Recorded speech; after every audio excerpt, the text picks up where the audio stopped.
let's get started. Subcommittee on National Security, Illicit Finance, and International Financial Institutions will come to order.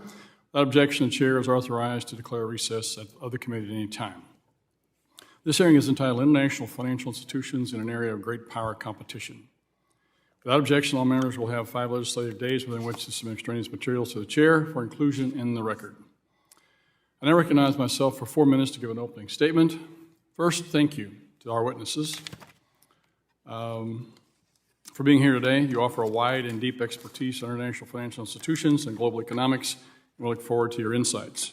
Over the past year, in an effort to rein in the decade's high levels of inflation sparked by the reckless government spending, central banks shifted from a prolonged period of extraordinary monetary policy ease to one of aggressive monetary tightening.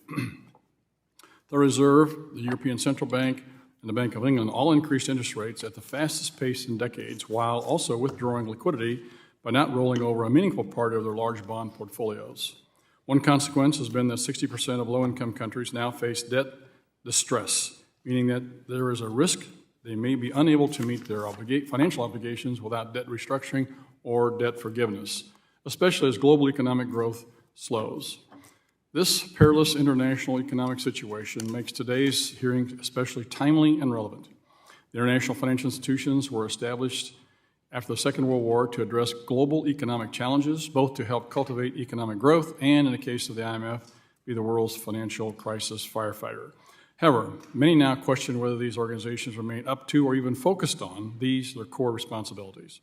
There are 2 major reasons for this. First, China has played a growing and uncoordinated role, providing funding far beyond what could be provided by traditional sources for white elephant projects that sink countries into debt traps. At least 65 countries owe China lenders more than 10% of their external debt. When countries enter financial distress, these large levels of opaque Chinese debt impede restructuring attempts, as the Chinese refusal to cooperate in the process leads to fears that any support will just flow to Chinese creditors rather than helping to resolve the borrowing nation's economic crisis. Ironically, at the same time, the World Bank continues to loan China more than $1 billion annually, and China remains one of the bank's largest debtors. China is also by far the largest beneficiary of World Bank spending. The GAO recently released a study entitled World Bank, Borrower Countries' Contracts to Businesses in the U.S. and to Entities Potentially on U.S. Sanctions or Other Lists of Concern. That's a mouthful, which I would like to ask unanimous consent to submit for the record right here. The study found that between 2017 and 2021, Chinese companies won about 29% of all World Bank contract dollars. The second reason for concern without the IF's fitness is that these institutions are increasingly diverging from their traditional development agenda to impose Western elites' green agenda on the developing global South.